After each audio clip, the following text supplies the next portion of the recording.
Take a slow breath. Let the weight of the day soften. Here, in this quiet corner of words and wonder, stories unfold like incense in the dark gently, without force. If you find yourself drawn to truths wrapped in human longing, you're in the right place. Subscribe and let the stillness speak. In a city where glass towers pierced the sky and secrets hung beneath the streets, Clara lived a life that sparkled on the surface. At 32, she was a marketing director, sharp and poised, her days filled with presentations and her evenings with wine-soaked laughter alongside her husband, Ethan. Their loft apartment overlooked the river, its waters catching the city's neon glow. But beneath the polish, something simmered at tension Clara couldn't name. It wasn't Ethan, exactly. He was kind, a graphic designer with a boyish grin. Though their nights had grown quieter, the heat of their early years cooling into routine. No, the unease came from someone else, Ethan's mother, Margaret. Margaret was a woman of impeccable taste and cutting words. Her silver hair always swept into a chignon, her presence commanding any room. From the moment Clara met her 5 years ago, there was a friction and unspoken accusation in Margaret's gaze. At family dinners, her comments were veiled but sharp. "Clara, you work so much. Don't you ever cook for my son?" Or "That dress is bold for a family gathering." Ethan laughed it off, saying his mother was just old-fashioned, but Clara felt the barbs lodge deep. She tried to shrug it off, to be the bigger person, but each encounter left her drained, as if Margaret's disapproval sapped something vital from her. Then there was Sophie, Clara's best friend since college, the one person she could confess her frustrations to. Sophie was a yoga instructor, all flowing scarves and warm hugs. But lately, Clara noticed a shift. Sophie had started dating Ryan, a charming bartender who seemed to know everyone in the city. At first, Clara was thrilled for her friend, but Ryan's late-night text to Sophie during their girls' nights grated on her. Worse, Sophie had begun pulling away, canceling plans or showing up distracted, her eyes glued to her phone. Clara couldn't shake the feeling that Ryan was trouble or that Sophie was slipping from her grasp. One evening, after a particularly grating dinner with Margaret, Clara poured her heart out to Sophie over cocktails. "It's like she hates me for existing," Clara said, swirling her martini. And Ethan just sits there, oblivious. Sophie nodded, but her eyes darted to her phone, where a message from Ryan lit up the screen. "Maybe you're reading too much into it," Sophie said absently. Mothers-in-law are always tricky. Clara's chest tightened. She wanted to scream, to demand Sophie's full attention, but instead she swallowed her hurt and changed the subject. At work, things weren't much better. Clara's new colleague, Lucas, was a rising star in the marketing team, charismatic, ambitious, and dangerously attentive. His lingering glances during meetings sent a thrill. Clara couldn't shake the idea of past lives. It clung to her like damp air after a storm. She wasn't religious, not really, but the notion that her clashes with Margaret might stem from some ancient grudge felt oddly comforting, like an explanation for the inexplicable. She dove deeper, scrolling through forums and obscure blogs late into the night, her laptop casting a blue glow across her face. One site described karmic debts as invisible threads tying souls across lifetimes, forcing them to confront old wounds until they're resolved. Another spoke of enemies reborn as family, their closeness a chance to heal or destroy. Clara laughed softly at the thought Margaret as her past life nemesis. It was ridiculous, but the idea burrowed in. The next weekend at a family barbecue, the tension boiled over.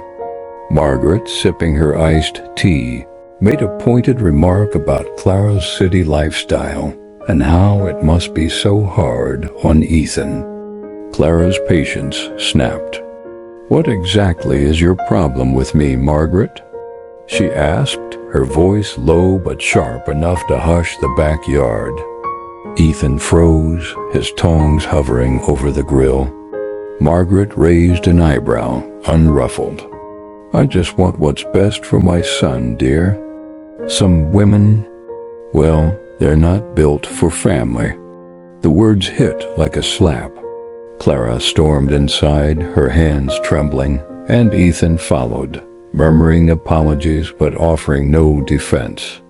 That night, they fought quietly, bitterly, until Clara retreated to the guest room, her heart heavy with questions she couldn't voice.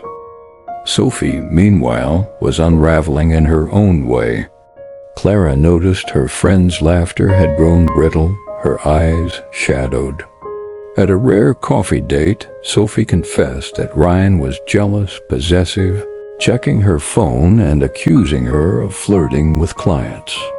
"I love him," Sophie said, her voice small, "but it's exhausting." Clara wanted to shake her, to tell her to leave, but the distance between them felt like a chasm. Instead, she squeezed Sophie's hand and said, "You deserve better." But Sophie just smiled weakly and changed the subject. Clara left the cafe feeling like she'd lost something she couldn't name. At work, Lucas's attention became a dangerous refuge. His compliments, his easy laugh, the way he seemed to see her, it was intoxicating. One evening, after a successful pitch, he invited her for a drink to celebrate. Against her better judgment, she went. 2 whiskeys in, he leaned closer, his hand brushing hers. "You don't seem happy, Clara," he said softly. "You deserve to be." Her pulse raced. She could feel the pull, the temptation to let go, to drown her frustrations in something reckless. But she stood, mumbled an excuse, and left, her heart pounding with guilt and longing. Back home, Ethan was asleep, oblivious, and Clara lay awake, wondering how her life had become a maze of unspoken desires. The breaking point came at a company gala. Clara, in a sleek black dress, was radiant but brittle, her smile a mask. Lucas was there, his eyes on her all night. Sophie showed up too, on Ryan's arm, her face tense. Margaret, invited as Ethan's +1, held court with her usual icy charm. As the night wore on, Clara caught Ryan whispering something to Sophie that made her flinch. Later, in the restroom, Clara found Sophie crying. "He thinks I'm cheating," Sophie whispered. "He won't let it go."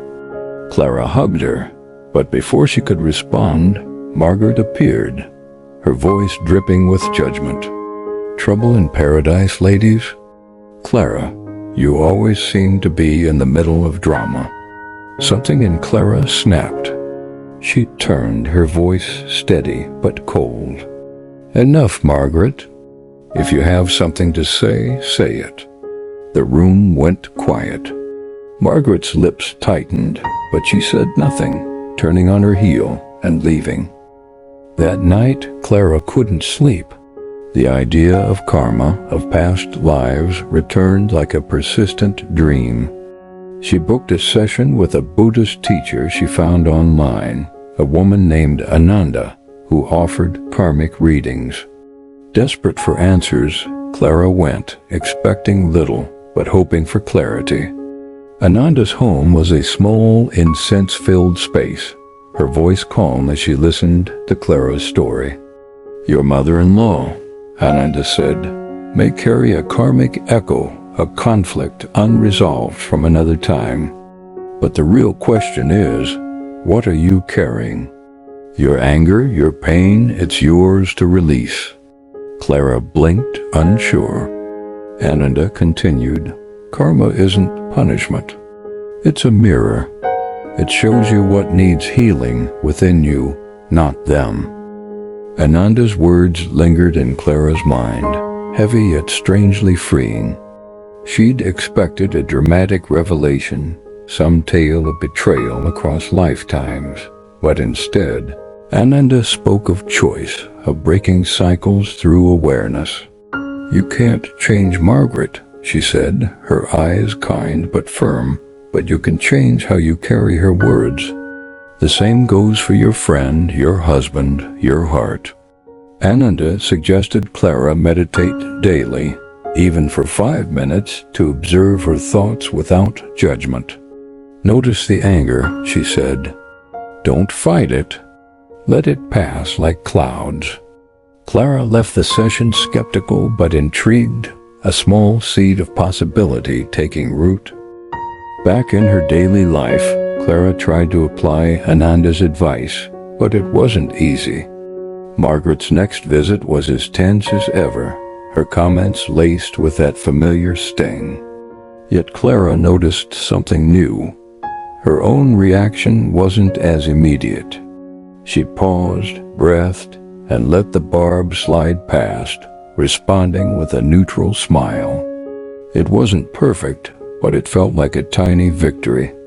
Ethan noticed, too, pulling her close one night to say, "You seem calmer." Clara wanted to tell him everything, her fears, her flirtation with Lucas, the karmic theories swirling in her head, but the words wouldn't come. Instead, she kissed him, hoping the gesture could bridge the gap she felt growing between them. Sophie's situation, however, was spiraling. One night, Clara got a frantic call. Sophie was at a friend's house, shaken after a fight with Ryan. "He threw my phone," Sophie sobbed. "I didn't know who else to call." Clara drove over, her heart aching for her friend. As they sat on the couch, Sophie poured out months of pain. Ryan's jealousy, his control, the way he twisted her words. Clara listened, resisting the urge to say, "I told you so." Instead, she echoed Ananda's wisdom. "You're not trapped, Soph. You can choose to walk away." Sophie nodded, but her eyes were distant, and Clara wondered if her words had landed. At work, Clara set firmer boundaries with Lucas. She kept their interactions professional, redirecting his flirtations with humor or silence. It wasn't easy, his charm still tugged at her, but she realized the thrill he offered was a distraction, not a solution. One afternoon, Lucas cornered her in the break room, his tone serious. "I'm backing off, Clara. I see you're trying to keep things right."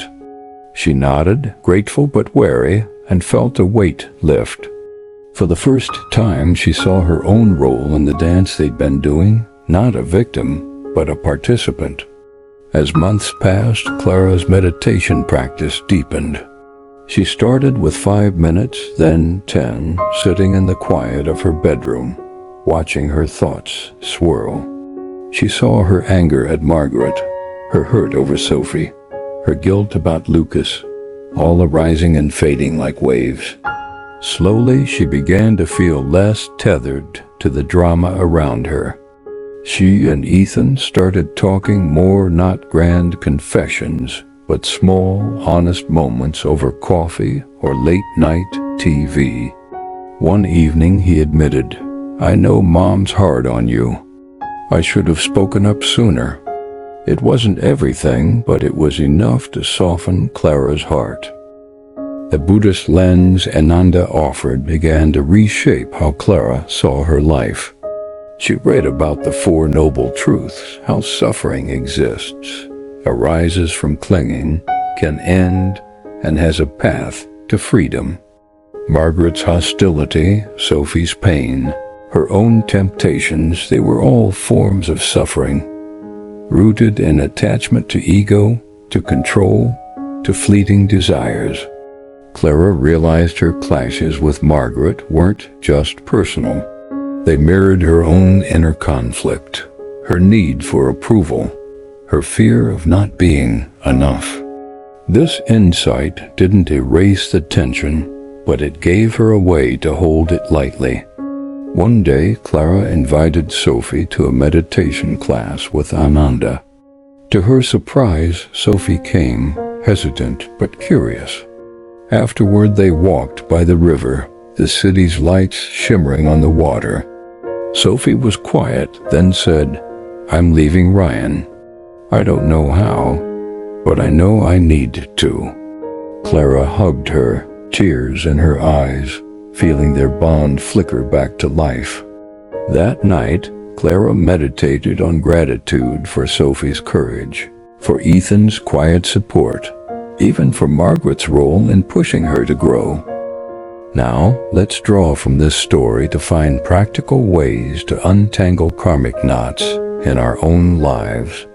Here are 3 techniques rooted in Buddhist wisdom to navigate family conflicts and emotional entanglements. First, practice mindful pause. When someone like a critical mother-in-law or a distant friend triggers you, take a slow breath before responding. This small gap lets you choose your words, not react from pain. Second, cultivate compassion, starting with yourself. Reflect on your own struggles, then extend that understanding to others, even those who hurt you. Imagine their suffering, Margaret's fear of losing her son, Sophie's fear of being alone, and let it soften your heart. Third, release attachment to outcomes. You can't control how others act, only how you respond. Let go of needing approval or resolution and focus on your own peace. As Clara leaned into these practices, her life didn't transform overnight, but it began to shift in subtle, undeniable ways. She noticed how her mindful pauses at family gatherings softened the sting of Margaret's remarks. One Sunday, when Margaret commented on Clara's busy schedule with her usual edge, Clara smiled and said, "I'm doing my best, Margaret." "We all are." The words were simple, but they carried a quiet strength. Margaret blinked, caught off guard, and for once didn't press further.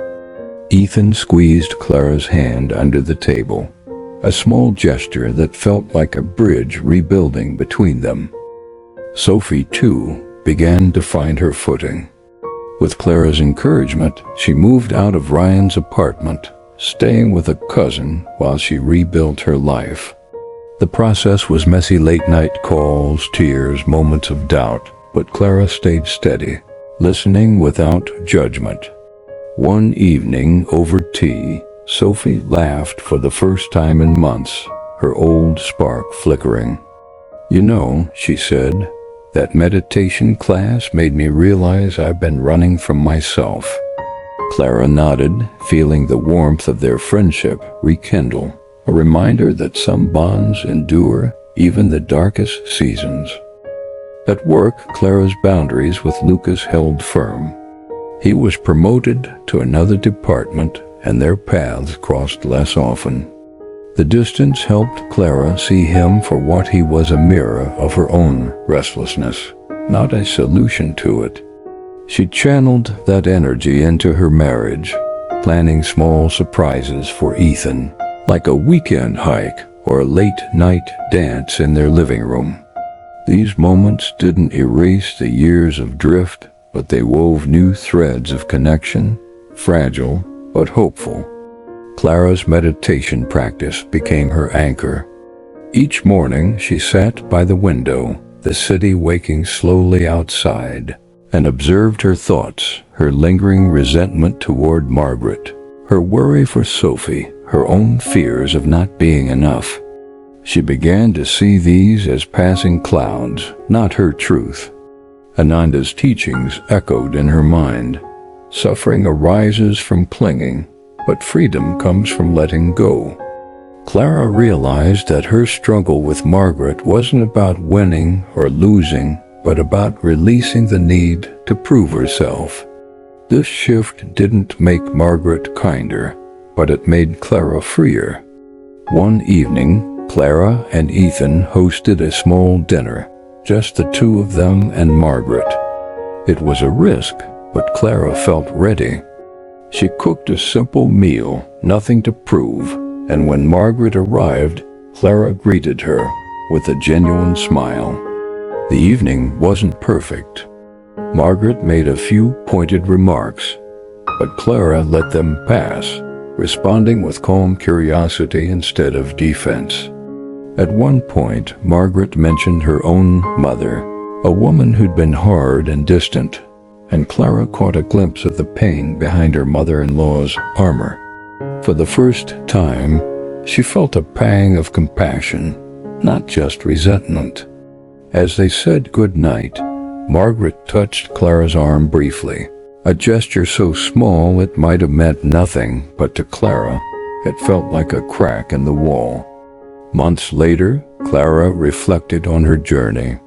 The idea of Margaret as a past life enemy no longer seemed so far-fetched, not because she believed it literally, but because it pointed to a deeper truth.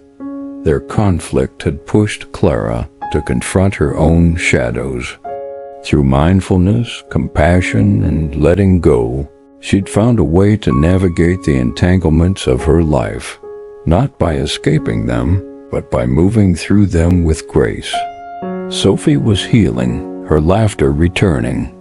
Ethan was opening up, their love rediscovering its warmth.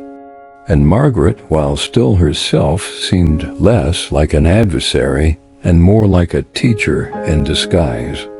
Here are 3 more techniques to carry this wisdom forward. Fourth, practice gratitude daily. Each night, name 3 things, however small, that brought you joy or taught you something. This shifts your focus from lack to abundance, loosening karma's grip. Fifth, set clear intentions. Before a difficult conversation, decide how you want to show up calm, kind, honest, and hold that vision, no matter the other person's response. 6, seek community. Find a teacher, a group, or even one friend who supports your growth. Shared wisdom, like Clara found with Ananda and Sophie, makes the path less lonely. Clara's story isn't over, none of ours are, but she's learned that karma isn't a curse. It's an invitation. Every tangled relationship, every moment of pain, is a chance to choose differently, to heal what's broken within and between us. So as you drift toward sleep tonight, ask yourself, what threads are you ready to untangle? What light might you find in the knots of your own life? If something in this story stayed with you, don't keep it quiet. Share it. Someone else may be waiting for just this kind of reminder. Subscribe for more stories where heartache meets healing and the unseen becomes known. Remember, even the darkest entanglements can lead us back to light.